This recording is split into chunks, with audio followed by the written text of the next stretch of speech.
Assalamualaikum warahmatullahi wabarakatuh. Kembali lagi dengan saya Ahmad Bustan Arifin.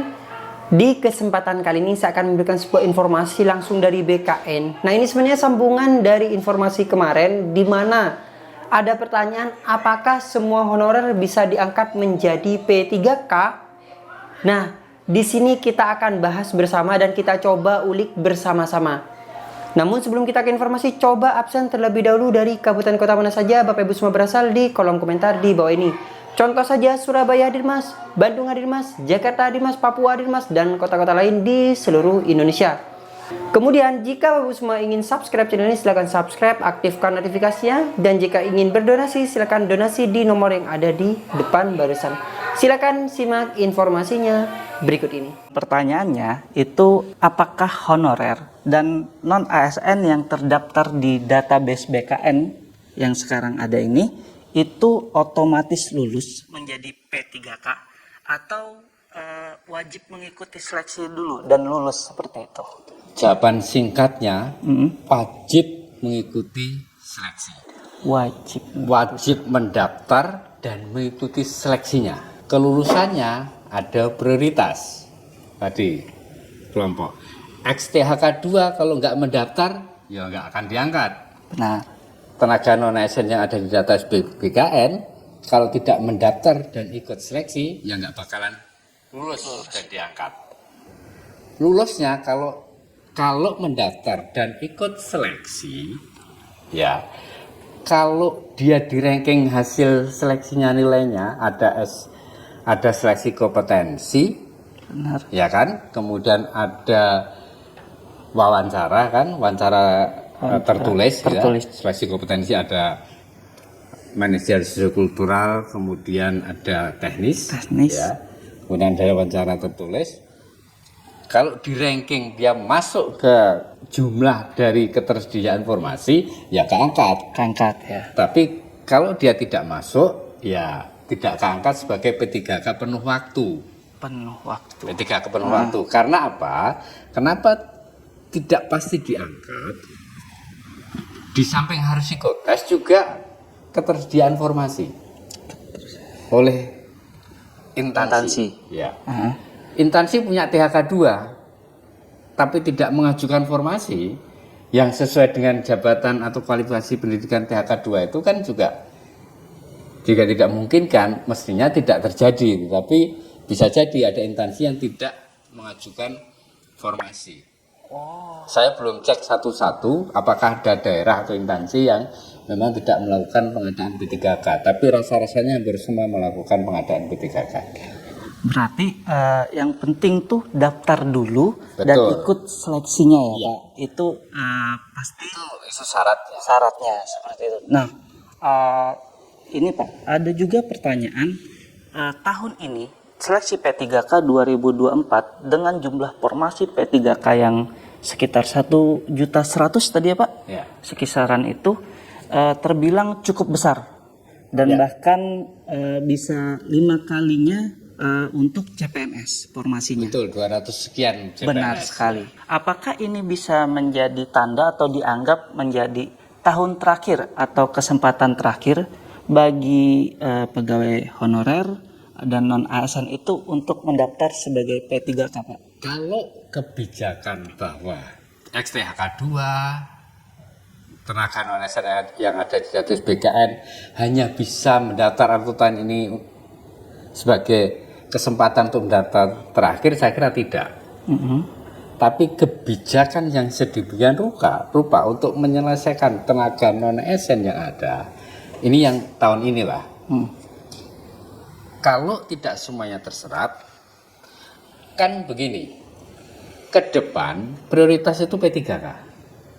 Kedepannya, tahun-tahun seterusnya itu kemungkinan besar antara CPNS dan P3K akan lebih ke P3K.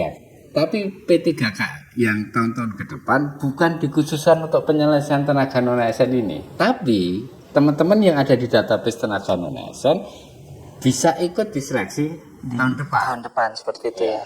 Kebijakannya pasti mengikuti kebijakan tahun depan. tahun seterusnya. Nah, benar. Itu bisa jadi ada passing grade, Benar. gitu ya, bisa jadi syarat-syarat lain. Apalagi ini sedang disusun RPP tentang manajemen ASN. Ya, jadi kemungkinan ada perubahan-perubahan kebijakan terkait dengan penataan tenaga non ASN maupun terkait dengan seleksi calon ASN. Oh. Gitu Nah, ya. terkait kebijakan BKN nih Pak, ada pertanyaan nih. Sebenarnya dalam proses seleksi P3K ini yang berwenang Pak mengangkat para pelamar ini meloloskan sampai jadi P3K itu siapa Pak? Dan apa sih tupoksi atau wewenang BKN dalam seleksi P3K ini Pak? Oke. Silakan. Yang berwenang meloloskan, gimana ya saya menjawabnya? Yang berwenang meloloskan atau bisa membuat seorang pelamar lulus dan diangkat jadi P3K sebetulnya aturan, bukan siapa bukan. Aturannya ini kita firm dengan aturan itu lolos. BKN hanya memfasilitasi untuk tesnya. BKN fasilitasi untuk tesnya. Ya, instansi hanya memang punya kewenangan untuk mengangkat, tapi tidak sembarang mengangkat kan, harus sesuai dengan aturan tadi. Iya. Jadi yang paling utama yang bisa meloloskan seorang untuk diangkat menjadi P3K ya yang bersangkutan sendiri. Dengan usahanya gitu dan mengikuti aturan yang sudah ada seperti itu. Iya. Oke, Pak Deputi, memang banyak dan panjang ya untuk terkait P3K ini. Iya, Nah, betul. kita sebelum mengakhiri obrolan nih Pak, kita santai dulu, ice breaking. Bagaimana kalau kita main game nih? Boleh? Oke. Gamenya itu adalah game tebak fakta atau opini. Jadi nanti Pak, saya akan membacakan sebuah pernyataan.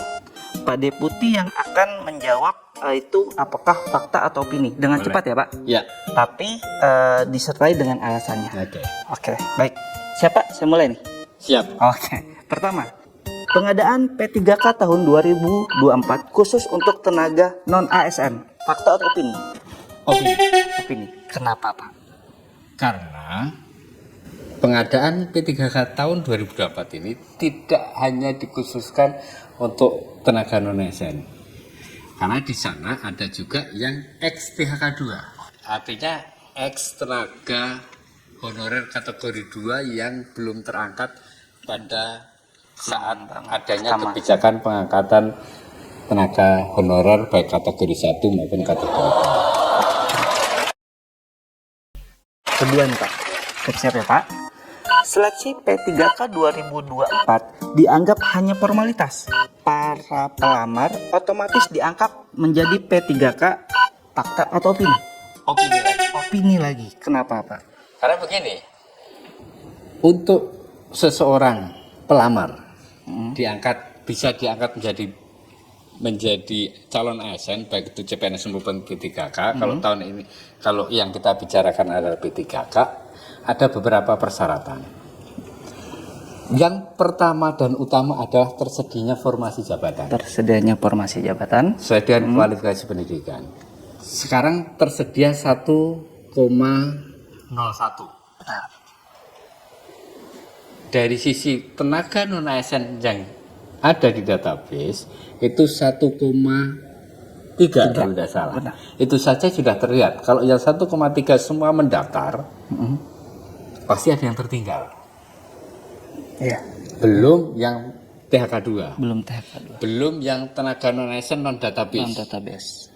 Ini juga menyambung game yang quiz yang pertama tadi. Benar.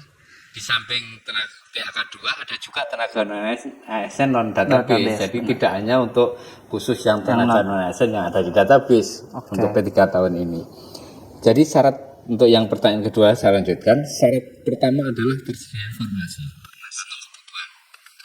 Ya, sesuai dengan jabatan, sesuai dengan kualifikasi pendidikan. Dan itu untuk masing-masing instansi. Untuk per instansi berarti ya. Bahkan masing-masing lokasi. Oke. Ya misalnya guru di SD ini, guru kelas ini walaupun bisa optimalisasi. Oh, tidak menyeluruh seperti Tidak. itu Bapak. Ada memang yang mengelompokkan, instansi ada yang mengelompokkan, tapi secara umum detail informasinya.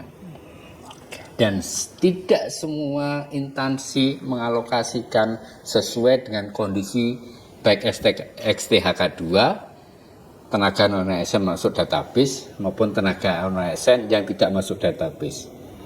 Tidak semua menyiapkan formasi sesuai dengan kondisi nyata. Contoh, di Kementerian Sosial ini sekarang mungkin masih ada sekitar 40.000 yang tidak masuk database.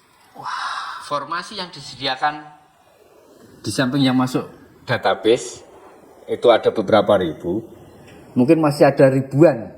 Sorry kalau saya ralat, saya tidak tahu angka pastinya, tapi ribuan pasti. Yang belum masuk database. Belum masuk database. Oke. Nah, formasi yang disediakan tidak sampai segitu. Kalau mereka semua mendaftar, berarti tidak ada yang tidak terangkat kan? Benar. Berarti seleksinya bukan formalitas kan? Benar, iya. Karena tadi yang terpilih itu adalah ranking yang terbaik ya. Betul. Terakhir Pak, seleksi P3K tahun ini merupakan kesempatan terakhir untuk penyelesaian tenaga non-ASN. Fakta atau opini? Opini. Wah, opini lagi. Kenapa tuh Pak? Opini. Iya. Begini, kebijakan pemerintah memang akan diselesaikan terakhir Desember 2024. Itu di kesepakatan pemerintah dan DPR. Ya. Dan pemerintah dalam ini eksekutif, presiden, menteri dan kita ini sudah membuat kebijakan untuk menyelesaikan di tahun 2024 ini. Tapi penyelesaian itu ini juga nyambung ke kuis yang kedua. Saling terkait berarti ya Pak? Menyambung kedua kan. Bisa selesai tahun ini kalau datanya minimal THK2 dan tenaga non-ASN yang masuk database, itu semua instansi mengakomodir dari sisi formasinya untuk itu. Paling tidak selesai di situ. Kalau bisa kita bilang bagi tenaga non-ASN yang database bisa jadi menjadi kesempatan terakhir karena memang selesai. Pasti keangkat kalau kondisinya seperti itu. Tapi seperti yang saya sampaikan sebelumnya, kondisi penetapan formasinya tidak seperti itu. Di database BKN saja 1,3. Ya. Ya kan? Benar. Nah, Belum yang tidak masuk database. formasinya 1,01. Benar. Ada selisih 300 ribuan. Ya, benar. Ya. Mungkin akan berkurang karena ada seleksi CPNS nantinya. Mungkin ada yang milih CPNS kan.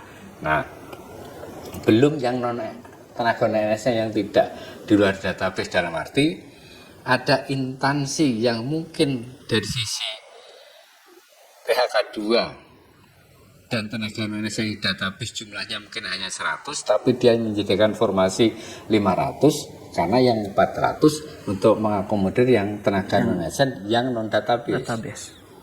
Tapi di sisi lain ada juga instansi yang punya tenaga XTHK2 dan tenaga non-ASN 2.000, tapi hanya menyediakan formasi 1.000 karena keterbatasan anggaran. Jadi, apakah nanti ada kebijakan lagi? Saya tidak bisa memastikan itu. Tapi upaya pemerintah untuk menyelesaikan tahun ini 2024 sudah ada. Sudah dilaksanakan. Hanya memang ada keterbatasan. Instansi tidak semuanya menyediakan formasi sesuai dengan kebutuhan yang sebenarnya atau dengan database, dengan data tenaga non-ASN yang sebenarnya, karena ada alasan keterbatasan anggaran, ada prioritas dan seterusnya. Apakah tahun depan ada kebijakan untuk